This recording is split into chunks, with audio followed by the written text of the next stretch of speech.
All right, everybody, welcome to Math with Grace. All right, today we're working at Pre-Algebra, book 803, lessons 1 through 4. Before we start lesson 1, I want you to turn to page 0, and I want to remind you to copy over your surface area formulas. They haven't quite yet decided to give those to you, so if you copy them over, then you'll still have them available to you. All right, let's move on to lesson 1. All right, lesson 1 is all about constructing congruent triangles. We talked a couple weeks ago about the need to have a compass ready to go, and here we are. All right, so two triangles are congruent if the lengths of their three sides are equal. Okay, that's what makes two triangles the same. That's what makes them congruent. That's what that word means. So we can use a compass to create a congruent triangle to the one that's given to us. So this is the triangle that they're giving us. You're going to need your pencil, a compass, and a straight edge or a ruler. All right, so they've given you a triangle. The first step is to draw, and that's what they've done here. We're just going to go through the example, and then we'll do the one that they have here. So the first step is to draw a line that's going to be longer than whichever side you're starting at. Okay, so we're just going to start with the side XZ. So we drew a line, or the book drew a line longer than that, okay? And then they put a point at one end. All right, that's your first step. Then you're going to take out your compass, and you're going to set it to the length of that XY. So I'm going to put my point, and now if you're working on a nice table, you may want to put a piece of paper or like a notebook underneath, because my point's pretty sharp. I don't know. Maybe yours is not as much, and sometimes you really need to get a good poke in there. But, so you got to set the pin, is what I call it. You're going to set the pin on X, and then you're going to extend your compass until your pencil part or your marker part reaches the Z. All right, at this point, your compass is open to the length of X and Z, XZ, right? Then you're going to take that compass and you're going to put your pin again on the B, the point that you made on your new line, and you're going to make this swoop that you see that they've done. Now, if you notice, my swoop doesn't quite line up with theirs. Here's the thing about using a compass and whatnot. It's not exact, all right? You're never going to get it exactly, but it's just a point of learning how to do it. That's what we're doing, okay? When you do these types of things in geometry in the future, I'm not looking for perfect. I'm just looking that you understand what you're doing, all right? So now we've marked our Z. We could put a dot there if we wanted to, all right? This is technically point Z. They're relabeling it B and C. That's fine. Your next step then is to go back to the drawing you were given, and again we're going to put our pin on X, except this time we want our compass to be the length of Y. Okay, and I'm trying to reach it, not be in the way. So now we want our pencil on Y. Okay, see how my pencil crosses right where Y is? Now my compass is open the width of XY. So I'm going to come back, and I'm moving down here because that's how they did it. I'm going to come back to my point B, and I'm going to put my pin on B again. And this time I'm going to make a bigger swoop out here because I'm not exactly sure where my Y is supposed to be. I just know it's supposed to be up here somewhere. So I want a nice big swoop before I take my last step. And the last step then is to put my pin on Z, which is the point on my baseline that I did. And now I'm going to make my compass the size of ZY. So I've got to shrink it down here, put it right onto Y, okay? So now my compass is open the length of ZY. I can come back to where my drawing is and put my pin at the point Z that I marked already, and then make a swoop that crosses the swoop that I did before, all right? That's why you kind of have to make it bigger, because you want to be able to cross it. And of course, like in life in general. X marks the spot, and we can put a dot there, and that's basically where the dot Y would be. And I know it continues on the next page, but I'm just doing it right here. Then we just connect our dots, okay? We connect this to B, we connect here to C, and we've reconstructed a congruent triangle to XYZ. We've made, what did they label this one? We've made BAC. Okay, they have XYZ, we have BAC. They are exactly the same triangle. So now let's do the one that's on the next page. All right, so for book 803, lesson 1, we're constructing congruent triangles. We're on page 3, and we're going to do number 1. So remember, here's the triangle that's in your book. They give you a space next to it that's large enough for you to reconstruct a congruent triangle. As you can see, I put a notebook under mine because I don't want my compass poking through my paper and scratching my counter. But remember, our first step is to take our straight edge, and we're going to make, and you don't need to measure out, you don't need to measure the size of your bottom, just eyeballing it. We're going to make a line, okay? Now you can, the original example, put a dot at the end. You can put a dot anywhere along this line. It really doesn't matter.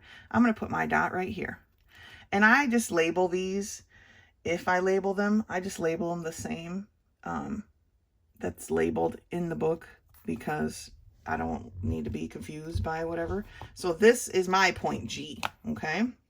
So now our first step is to measure out the base or the bottom that's going to go on our line, okay? So I'm going to put my pin on the original G, the original G, all right? And then stretch my compass out to where it matches point H, where my pencil will match point H. So now my compass is open the width of GH. Now I'm going to transfer that to my new triangle. So I'm going to put my pin into G, and I'm going to make a mark. It doesn't have to be big because I know that X marks the spot, right? So I know that this point right here, where my swoop crossed the original line, is H. Now I take my compass and I'm going to measure this line, okay? So I want to put my pin on G again, all right? And I'm going to extend it. This time I have to bring it in a little bit to the length of F. So now I've got my pin at G and my pencil at F. My compass is open the length of GF. Now I'm going to transfer that to my new drawing. Again, I'm going to put my pin here at G, and I'm going to, F is pretty much directly above G, right? So I can just make a swoop. It doesn't have to be huge this time. I know it's going to be up there somewhere. Now, if you miss your swoops and they don't cross and X didn't mark the spot, just go back and remeasure. Sometimes I do that. I didn't make my swoop big enough. I underestimated how far the angle was. And so then you just go measure again and you try it again, okay? But now I've measured GF, okay, and I've marked it. I measured GH and I marked it. There's only one more thing I need to measure, right? I need to measure HF. So I'm going to put my pin on H because I don't really know where F is yet, right? H is the only other point that I actually have marked. So I'm going to put my pin on H and extend my compass all the way up here to F, all right? So now my compass is open the width of HF. I'm going to transfer that over to my new triangle spot, right? I'm going to put my pin at H, and I'm going to mark a swoop out there somewhere. Hopefully it crosses the swoop I already had, and it does. And dun, dun, dun, dun, X marks the spot, and that's where you put your dot for F. Now all you've got to do is take your handy dandy straight edge and connect the dots. All right. And there you have a congruent triangle to the one that was given to you. All right. And that's how you construct congruent triangles. That's lesson 1. Good job. Lesson 2 starts on page 6, and it's all about squaring fractions and decimals. All right. So squaring applies to every part of math. this is a perfect time to have your calculator out, all right? When we square 1.5, it's the same, just like any other square, it's the same as taking 1.5 times 1.5, okay? You punch it in your calculator and you get 2.25. If you're going to square 0.2, it's the same as 0.2 times 0.2, which equals 0.4, all right? Or 0.04, I'm sorry. Now, when we're squaring fractions, we want to square the numerator and then square the denominator. So this is basically, they've written it out here, 1/2 times 1/2. That is totally true. But we're basically also taking 1 squared over 2 squared. Okay? That's the same thing as what they've got here. 1/2 times 1/2 equals 1/4. When we multiply fractions, right? You multiply the numerator, you multiply the denominators together. Okay? Same thing for this 3/8. 3/8 times 3/8 gives us 9/64, but you could also think of it as 3 squared over 8 squared. Okay? These fraction ones are slightly more simple than the decimal ones, just because we're used to squaring whole numbers. Sometimes when we square decimal ones, if we're just doing it in our head, we can misplace where our decimal needs to be, which is why calculators are soups handy. But let's take a look at some of these problems. So I grabbed a calculator, my son's calculator, to show you, in case you don't know, how to square something easily on your calculator. Now, we're in book 203, lesson 2, page 6. Looking at number 1, it's 2.7 times, or 2.7 squared, right? So that's the same as 2.7 times 2.7. That's not difficult to put into your calculator, but eventually we'll be working with larger ones. And so I wanted to bring the calculator over here to show you how exactly to do that. So for 2.7 squared, you simply put in 2.7. All right, and then you see this little arrow up here. If you push that, it gives you the same little arrow up on the calculator. Hopefully you can see it. And then if you put in a 2, representing the square, and then hit equal, it will give you the answer of 7.29. Now we can check it just by doing 2.7 times 2.7, 7.29, okay? Now squaring something isn't super complex that you need to know how to use the little up arrow, but when we start cubing and all that stuff, it will be helpful. So that's how you do it on your calculator. If yours isn't exactly like this, or you're not exactly sure, let me know and I can help you figure it out.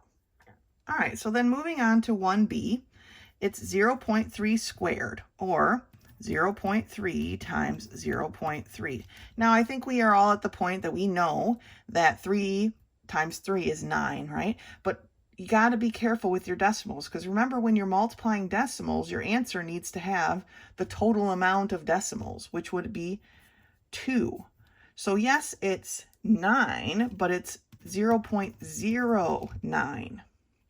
Okay, that's the part that people get confused on when they do it in their heads. So, you know, like I said, your calculators are available. You can take advantage of them to your heart's content. All right, so 2/5 squared, okay, is the same as 2/5 times 2/5.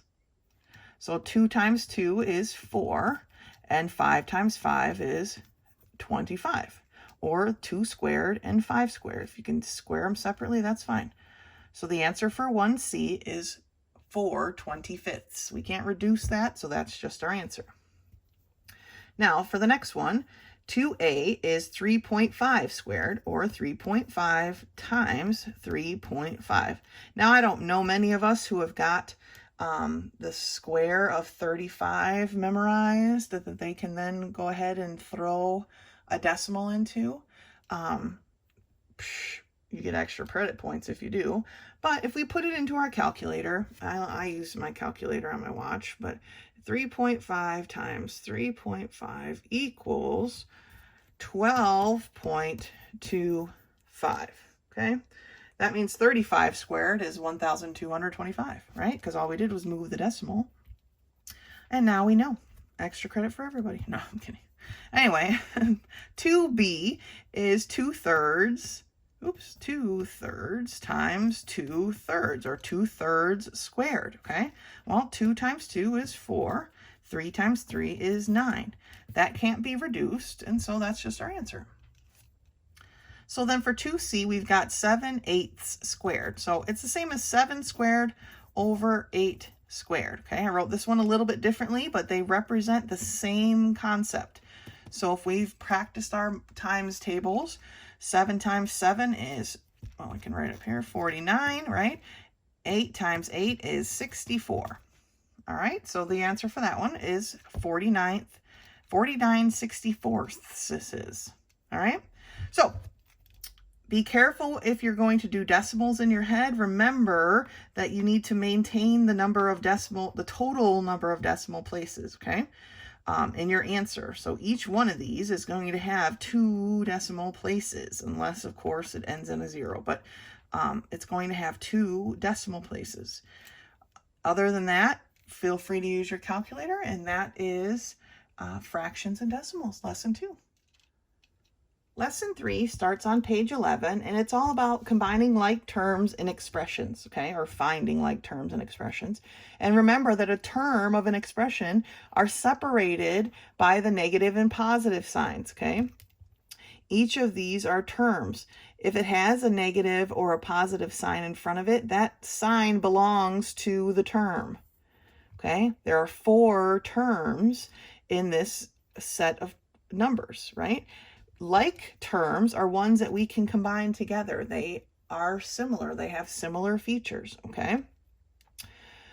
The number, we've got some vocabulary. The number in front of a variable, so here 4x, the 4 part of this is called the numerical coefficient. It comes in front of the variable. And then numbers like this -6 and +8, those are just called constants. They don't have a variable tied to them. They are just a plain old number, okay? Now, here is a big list of terms, all right? In this equation, it's not an equation just yet because there's no equal sign, but there's a big list of terms there. And some of them are like terms. Okay, the 4x and the -6x are like terms. They have the same variable with the same exponent. Okay, their x doesn't have an exponent, so therefore it's just they have the same exponent. They just have a regular x. Now the 9x squared and the -3x squared have the same variable with the same exponent. That's the important part, right? We can't combine this 6x with this 9x squared because their variable has a different exponent.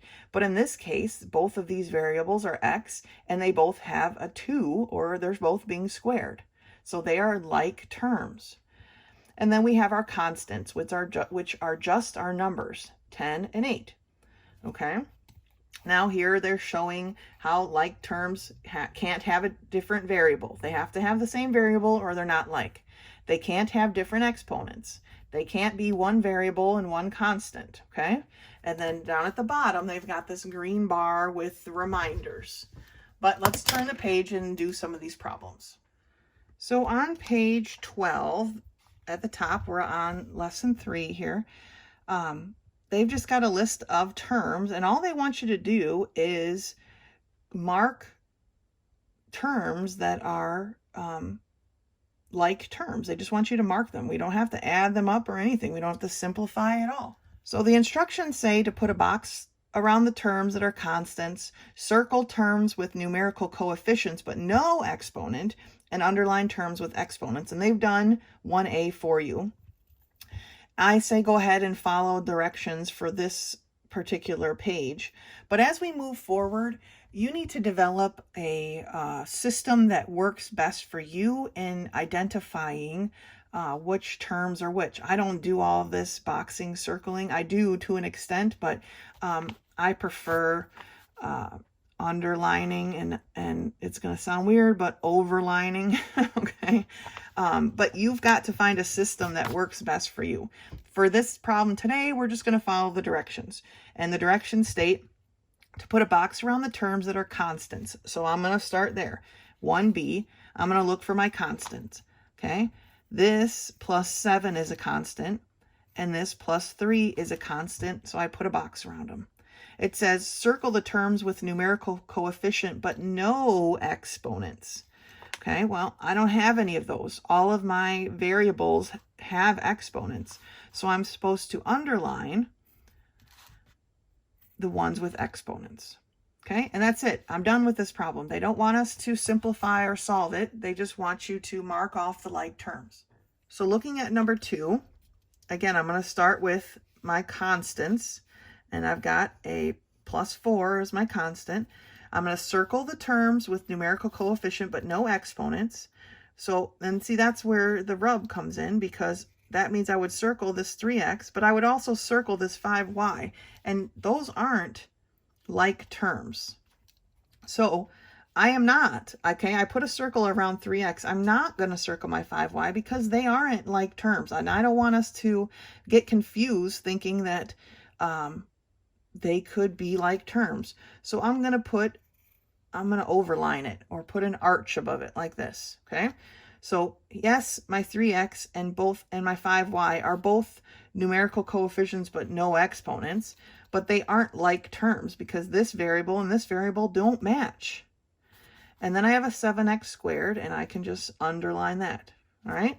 So I've got 4 different terms here. None of these are like terms. If we were to ask to simplify it, it would be done already. That would be the answer. Let's look at B. Again, I'm going to put a box around my constants. There's just the one. Okay, now I'm going to circle my numerical coefficients but no exponents. That would be 7a and negative a. This time at least I've got the same variable. And then I'm going to underline the a squared, but I'm not going to underline this b squared because it's a different term. It's a different variable.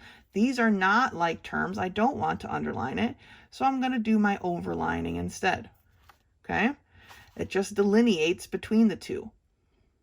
So yes, if I were to simplify this, I could combine these two, but that's it. Nobody else has a matching set.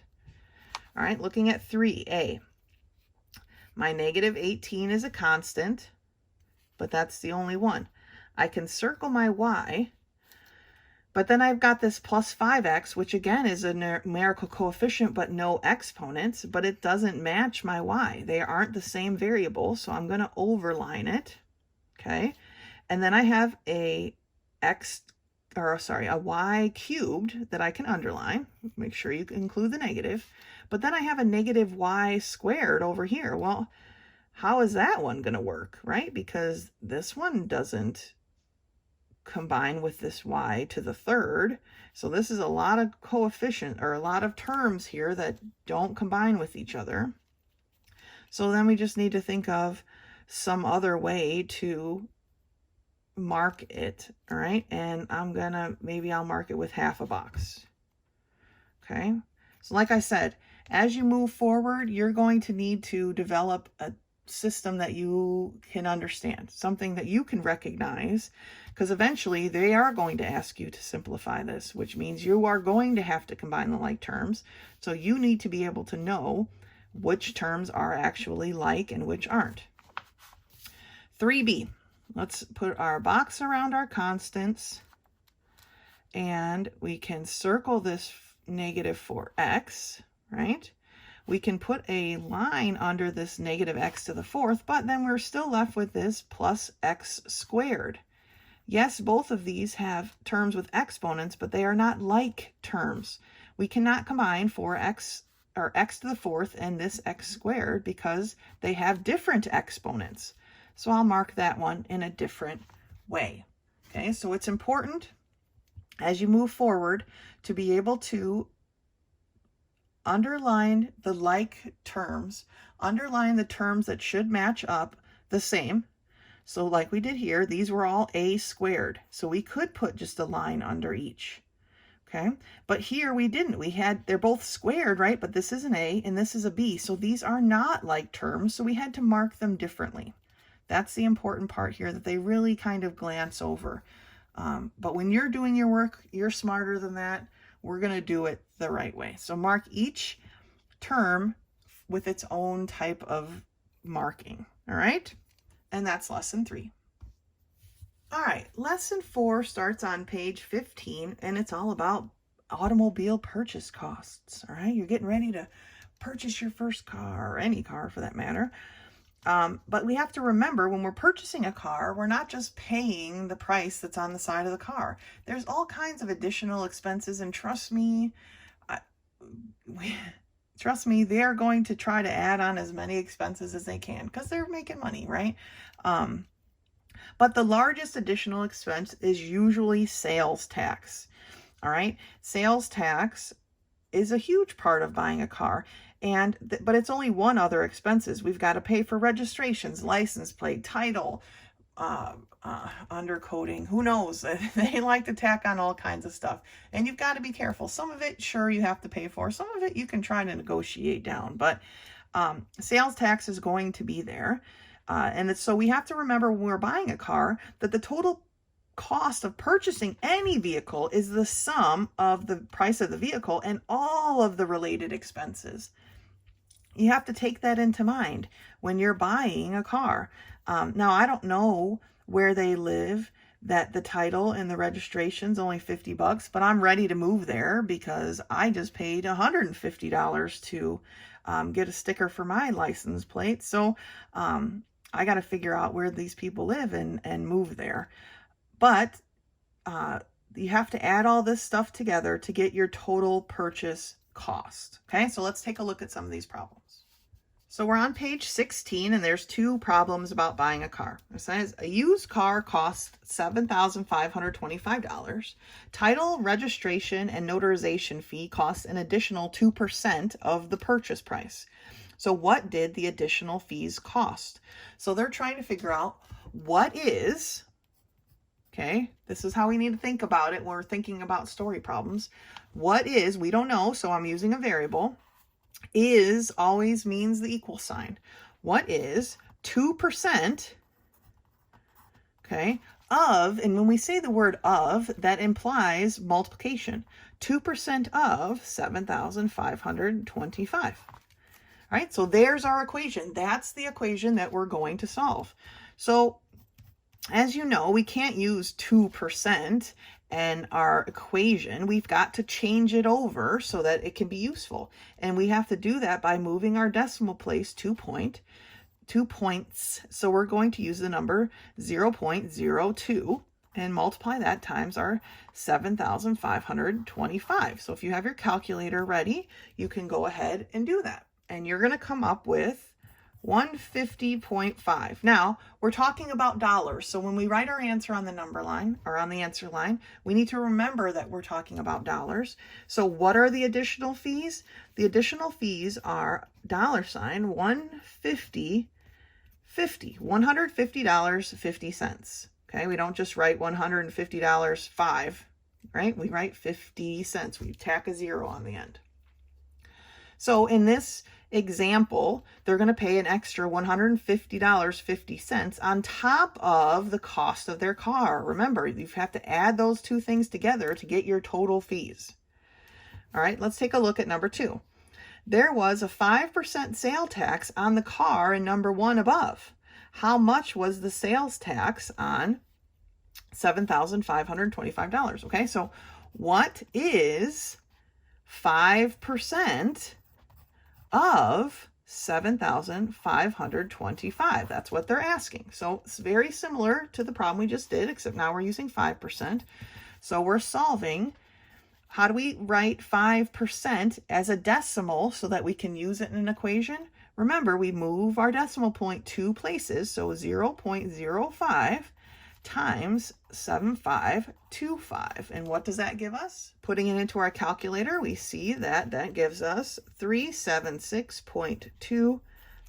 Right? Now, remember, we're talking about dollars here, so it's $376.25. 5% sales tax on 7,525 is $376.25. Okay, that's how you set these problems up that they're going to ask you. Eventually, they'll throw in more different details, different things you have to add. What is the total cost of the car? Remember, once you figure out the sales tax or what the additional fees is, you have to add that back to the price of the car to find out what your total bill is going to be. All right, and that's lesson 4. If you have questions, you know how to contact me or meet me in my office hours. Otherwise, until next time.